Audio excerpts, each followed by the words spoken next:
Hello, my name's Ikello Herod, and this is Ikello Photo. You may remember that at some point in the past, I started a series on the Blackmagic Pocket Cinema Camera 6K Pro, forever to be known on this channel as the 6K Pro. I started a few weeks ago, and I haven't really picked it up since, because it's in the shop. So, I'm going to start a new series that I think will be very helpful to fledgling photographers. It's about artificial intelligence. What does that have to do with photography, you say? Well, let's talk about how it can help you as a photographer. Hell, what is artificial intelligence anyway? Wikipedia defines artificial intelligence as intelligence demonstrated by machines as opposed to natural intelligence displayed by animals, including humans. In comparison, human intelligence is the intellectual capability of humans, which is marked by complex cognitive feats and high levels of motivation and self-awareness. Artificial intelligence has been touted as the ultimate achievement in computer science since the 1950s. As a matter of fact, there was a large craze of robots in movies doing very amazingly dangerous things to human beings in the 1960s. So our experience with artificial intelligence has been adversely shaped by paranoia and imagination. But what is artificial intelligence really? It is a series of logic gates that respond analytically to a set of parameters that allow it to mimic neural pathways. Each one of these neural pathways works together as a conglomeration. It is giving computers the abilities to identify esoteric things like cats and dogs from each other. And this is partly where photography comes in. Artificial intelligence is used to identify specific files amongst hundreds and even thousands of photos in your library.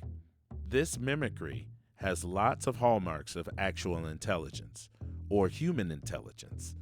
But as many of you know, the inherent advantages of developing artificial intelligence is the possibilities of creating a computer that can function as a genius at the speed of zeros and ones. Now that we've had a little primer, let's talk about how it pertains to photography. What programs can help you with your photo editing?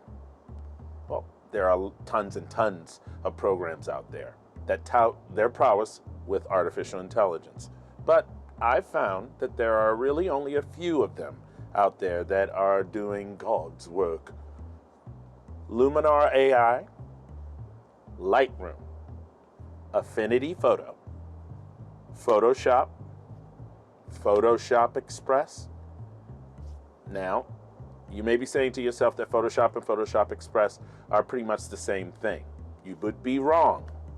They are both fueled by artificial intelligence, but the latter uses a lot more in the case of beginners, that is. I've never actually used Luminar, but I am a huge Lightroom and Photoshop aficionado. I spend most of my time editing my photos in Lightroom, and occasionally I hop over to Photoshop for the compositing aspects of the software. I also have a pretty large collection of photos that I've deposited in Affinity Photo. So at some point, I'm going to go through all of these programs, but that's not all. Let's talk about artificial intelligence and Apple. As many of you know, I am an Apple user. I am a recent Apple user. I was a PC person all the way to building my own PCs up until my 50th birthday. A little before my 50th birthday was when I decided that I was going to go Macintosh because it really benefits what I do, how I do it, and when I do it. I have a faster process when I'm creating things. It's a content machine. And so that's why we're talking about Apple. Apple has been steeped in artificial intelligence for years. they've spent a lot of time using artificial intelligence to enhance the user's experience in many ways, from voice recognition to the way that they put together these little movies called memories, to identifying things like dogs and bridges in your photos to make search easier. It has an easy way of creating slideshows that have beautiful music in the background and moving pictures. And I mean sliding from side to side, not actually making the people talk to themselves. What we are going to do is also look at some of the ways that they deal with photography, how their artificial intelligence works to help you take some of the best pictures that you can possibly take, which is what episode 2 in this series is going to be about.